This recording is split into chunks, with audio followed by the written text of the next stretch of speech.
بسم اللہ الرحمن الرحیم۔ ڈیئر اسٹوڈنٹس، السلام علیکم۔ بیٹا آج ہمارا لیکچر نمبر 20 متعدی امراض کے بارے میں ہے۔ یہ میں آپ کے گوش گزار کرتا چلوں کہ یہ ہمارا لاسٹ لیکچر ہے۔ ٹاپک نمبر 20 متعدی امراض، اور انشاءاللہ کل سے باقاعدہ ریویژن لیکچر نمبر 1 سے شروع ہوگی انشاءاللہ۔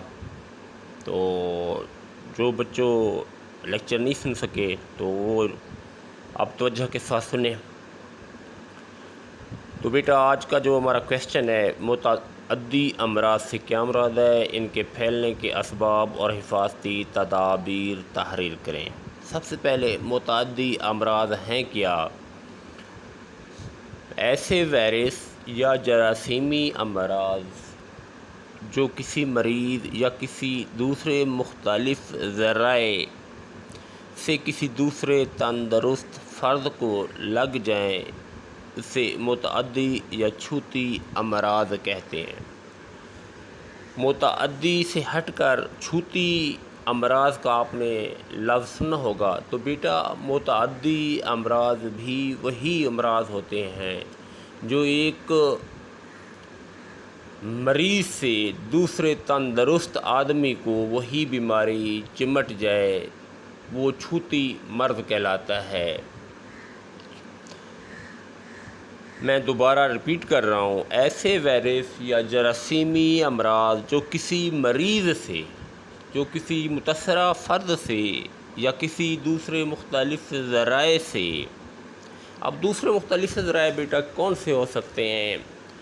متاثرہ فرد جو مریض ہے اس کے ساتھ کھانے پینے کا ایک ذریعہ ہو گیا، اس کے کپڑے پہننے کا ذریعہ ہو گیا، تو یہ مختلف ذرائع سے بھی کسی دوسرے تندرست فرد کو لاحق ہو جائے، اسے متعدی یا چھوتی امراض کہتے ہیں۔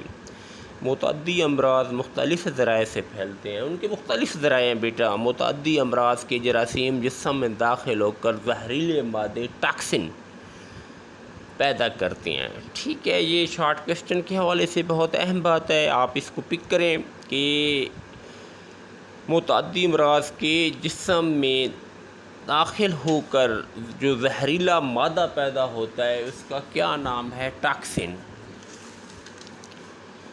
یہی زہریلے مادے خون کے ذریعے پورے جسم میں پھیل جاتے ہیں اور مختلف متعدی امراض بننے کا سبب بنتے ہیں۔ وہ بیماریاں جو ایک شخص سے دوسرے شخص تک مختلف ذرائع سے منتقل ہوتی ہیں، متعدی امراض یا انتقال پذیر بیماریاں کہلاتی ہیں۔ یہ امراض زیادہ تر افراد کے بہمی جول کے ذریعے پھیلتی ہیں۔ بہمی میل جول کیا ہے؟ اکٹھا کھانا پینا، اکٹھا اٹھنا بیٹھنا، اکٹھے وقت گزارنا، تو یہ ایسے ذرائع ہیں جن کے ذریعے ایک جو چھوتی مرض ہے وہ دوسرے میں شفٹ ہوتا ہے۔ تو اپنی صحت کی حفاظت کرنی چاہیے، کیونکہ صحت ہے تو جہان ہے۔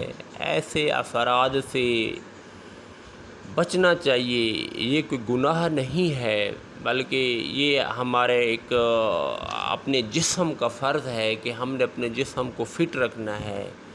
جب ہم فٹ ہوں گے تو ہم اپنے والدین، اپنے بچوں کی صحیح نگہداشت کر پائیں گے۔ تو اپنے جسم کی حفاظت کرنا بھی فرض عین ہے۔ متعدی امراض کے پھیلنے کے اسباب کیا ہیں کہ یہ کن ذرائع سے متعدی امراض پھیلتا ہے؟ نمبر 1، براہ راست میل جول سے۔ براہ راست میل جول سے متعدی امراض کے پھیلنے میں باہمی میل جول سرفہرست ہے۔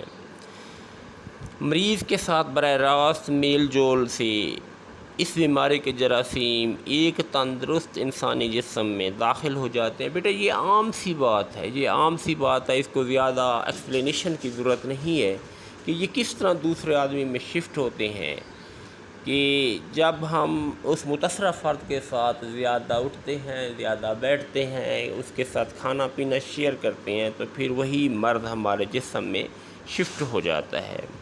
مریض کے جسمانی ملاپ سے، کھانسی سے، چھینکنے سے تندرست انسان بیماری میں مبتلا ہو جاتا ہے۔ اسے ڈراپلیٹ انفیکشن بھی کہتے ہیں، ڈراپلیٹ انفیکشن کہتے ہیں۔ دوسرا ذریعہ کون سا ہے؟ دوسرا ذریعہ بیٹا ہوا کے ذریعے۔ ہوا کے ذریعے کس طرح یہ شفٹ ہوتا ہے؟ بعض بیماریاں ہوا کے ذریعے پھیلتی ہیں۔ گنجان آباد جگہوں، ایک جس طرح وائرس ہو گیا،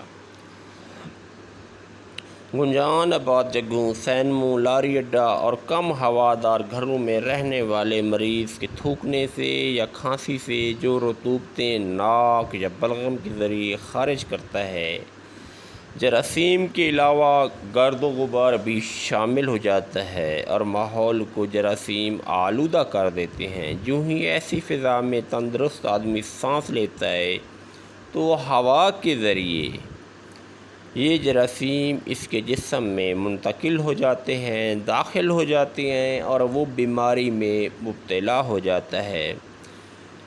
اس سے چیچک، انفلوئنزا، تپدق، خناق، خسرہ جیسی بیماریاں پیدا۔ یہ بیٹا بیماریاں بھی جی نیچے لکھی گئی ہیں کہ پھر کون سی بیماریوں سے واسطہ پڑتا ہے۔ چیچک ہوگی، انفلوئنزا، تپدق، خناق، خسرہ جیسی بیماریوں سے پھر ہمیں واسطہ پڑتا ہے۔ نمبر 3، خوراک اور مشروبات کے ذریعے بھی ایک ذریعہ ہے کہ جس سے متاثرہ فرد سے ایک وائرس، ایک جراثیم یا بیماری دوسرے تندرست آدمی میں شفٹ ہوتی ہے، تو ایک ذریعہ خوراک اور مشروب بھی ہیں، ٹھنڈے مشروبات۔ ایسی غذائی اشیاء مثلاً دودھ، پانی، پھل اور سبزیاں وغیرہ جو جراثیم آلودہ ہوں، اگر تندرست افراد ان کا استعمال کریں تو وہ بھی بیماری کا شکار ہو سکتے ہیں۔ تو بیٹا جب بھی آپ کوئی فروٹ لیں، جب بھی آپ کوئی سبزی لیں تو سب سے پہلے آپ اسے اچھی طرح واش کریں تاکہ اس پر جو جراثیم وائرس چمٹے ہوئے ہیں وہ پاکیزہ ہو جائیں، وہ پاک ہو جائیں۔ مثلاً میعادی بخار، ہیضہ، پیچش، تپدق وغیرہ ہوا کے یہ خوراک اور مشروبات کے ذریعے پھیلنے والے ہیں۔ جلد کے زخم کے ذریعے، جلد میں زخم، یہ بیٹا اگلا ہمارا ہے جو جلد کے زخم کے ذریعے، یہ آپ کے سامنے یہ جلد کا زخم آ گیا جی۔ جلد میں زخم ہونے کی وجہ سے بھی، جلد میں زخم ہونے کی وجہ سے بھی جراثیم ان زخموں کے ذریعے انسانی جسم میں داخل ہوتے ہیں اور مختلف بیماریوں کا سبب بنتے ہیں۔ مثلا تشنج کی بیماری اسی وجہ سے لگتی ہے۔ نمبر 5، بہت ہی آسان سا ہمارا آج ٹاپک ہے، ایک دفعہ میرے پڑھنے کے ساتھ ساتھ ہی آپ کی سمجھ میں انشاءاللہ الفاظ آتے جائیں گے۔ کاٹنے والے کیڑوں کے ذریعے بعض اوقات جوئیں، کھٹمل، پسو، مچھر، یہ ایسے کیڑے ہیں جن کی وجہ سے متعدی امراض پھیلتا ہے یا متعدی امراض کا یہ سبب بنتے ہیں۔ مثلا مچھر کے کاٹنے سے ملیریا، مچھر کے کاٹنے سے کیا ہوتا ہے جی؟ ملیریا ہوتا ہے۔ جوئیں کے کاٹنے سے تپدق اور کھٹمل سے کالا آزار وغیرہ، بخار وغیرہ پیدا ہوتا ہے۔ غیر ذی روح اشیاء کے ذریعے ہوٹلوں میں کھانے کے برتن، بستر، تولیہ وغیرہ کے مشترکہ استعمال سے متعدی امراض۔ بیٹا یہ بات آپ بڑی اہم ہے کہ جب ہم کسی جگہ سیر و تفریح کے لیے جاتے ہیں تو وہاں ہم کیا کرتے ہیں کہ بعض اوقات جو وہ ہمیں چیزیں ایک روم کے لیے استعمال کرنا پڑتی ہیں یا ہوٹلوں میں ہم کھانے پینے کی چیزیں استعمال کرتے ہیں تو وہ بھی ہمارے لیے متعدی امراض پھیلنے کا سبب بنتی ہیں۔ تو تھوڑا سا اپنی صفائی کا خیال رکھیں، اپنی صحت کا خاص خیال رکھیں، اپنے لیے، اپنے والدین کے لیے۔ تو ہوٹلوں میں کھانے کے برتن، بستر، تولیہ وغیرہ کے مشترکہ استعمال سے متعدی امراض پھیلتے ہیں۔ مریض کے استعمال کی دیگر اشیاء، لباس، کتابیں، چھڑی، خطوط وغیرہ، یہ ساری چیزیں غیر ذی روح اشیاء ہیں جن کے ذریعے یہ متعدی امراض پھیلتے ہیں۔ نمبر 7، مکھیوں کے ذریعے۔ مکھیاں گندگی اور جراثیم آلود اشیاء پر پروں کے ساتھ اڑ کر کھانے پینے کی اشیاء پر بیٹھتی ہیں، عام سی بات ہے یہ، اور پھر جراثیم کھانے پینے کی اشیاء پر منتقل کر دیتی ہیں جس کے کھانے سے انسان ہیضہ، اسہال کی بیماریوں میں مبتلا ہو جاتا ہے۔ اور ہیضہ کی کیفیت موسم برسات میں بہت زیادہ ہوتی ہے، تو ایسی خطرناک متعدی بیماریوں سے بچنا چاہیے جو نہ صرف فرد واحد کے لیے خطرناک ہوتی ہیں بلکہ بہت سارے افراد کو اپنے گھیراؤں میں لے لیتی ہیں۔ نقل مکانی کے ذریعے ایسے تندرست افراد جن میں مرض کی جراثیم موجود ہوتے ہیں لیکن مضبوط قوت مدافعت کی وجہ سے کسی قسم کا کوئی متعدی مرض لاحق انہیں نہیں ہوتا، لیکن کمزور قوت مدافعت رکھنے والے فرد جب ایک جگہ سے دوسری جگہ پر جاتے ہیں تو جراثیم بھی ساتھ لے جائے اور ان سے ملاقات کرنے والے اس متعدی مرض میں گھر جاتے ہیں، مثلاً تپ محرکہ، ہیضہ وغیرہ۔ حیوانات کے ذریعے پاگل کتے کے کاٹنے سے یا بھیڑوں کے بخار سے گھوڑوں اور خچروں کی متعدی بیماریوں یا وبائی بیماری جو انسانوں کو بھی منتقل ہو سکتی ہے، تو یہ بھی ایک ذریعہ ہے حیوانات کے ذریعے، مثلا انتھراکس، زرد بخار وغیرہ۔ متعدی بیماری کی روک تھام اور حفاظتی تدابیر کیا ہیں جی؟ تو سب سے پہلے محکمہ حفظان صحت کو اطلاع، اگر کسی شہر یا گاؤں میں کوئی ایسا متعدی مرض پھیل جائے تو محکمہ صحت کو فوری طور پر اطلاع دے دی جائے تاکہ وہ مرض کی روک تھام کے لیے فوری تدابیر اختیار کریں جس سے دیگر عوام بیماری سے محفوظ رہ سکے۔ اگر مرض کی روک تھام کے لیے فوری حفاظتی تدابیر اختیار نہ کی جائیں تو ملک کی بیشتر آبادی اس متعدی مرض کی لپیٹ میں آ سکتی ہے۔ مریض کو علیحدہ رکھنا یہ بھی ایک حفاظتی بچاؤ کا طریقہ ہے جی۔ گھر میں علیحدہ کمرے کی سہولت نہ ہونے کے باعث مریض کو تندرست افراد سے علیحدہ کر دینا چاہیے، اسے ہسپتال میں منتقل کر دیا جائے تاکہ مریض کے کھانسنے یا فضلات کے ذریعے خارج ہونے والے متعدی مرض کے جراثیم اہل خانہ اور دیگر افراد کو متاثر نہ کر سکیں۔ تیسرا ہے ذرائع ابلاغ۔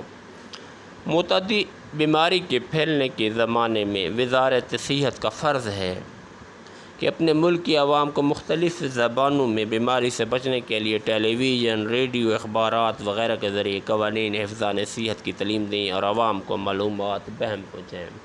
تو آج کل کا جو دور ہے وہ میڈیا کا دور ہے، اس میں کوئی شک نہیں ہے کہ بلکہ میں تو کہتا ہوں کہ کچھ باتیں یہ بڑھ چڑھ کر عوام کے سامنے پیش آ جاتی ہیں، تو ذرائع ابلاغ کا جو کردار ہے ان دنوں اس کی اہمیت سے انکار نہیں کیا جا سکتا۔